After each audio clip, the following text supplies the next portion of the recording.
हमारा से रहला ना दूर जी आ पियाला के बाद प्यार करो भरपूर जी। अच्छा अच्छा अच्छा हाय राई राई राई राई राई राई राई राई रे दरोगा जी बोलो। होलिया में एक दिन कानून अपन तोड़ दी।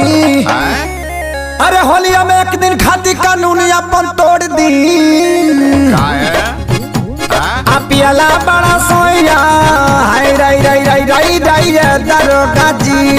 पिया है आ पियाला बड़ा सोया दरोगा जी छोड़ दे।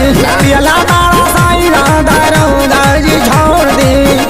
ए हा ए हा ए हा ए हा। एक तो ये पिया है, ऊपर से जब हम इसको रोके हैं तो ऊंचा आवाज में बात कर रहा है। बोला कौन है बे? हाँ?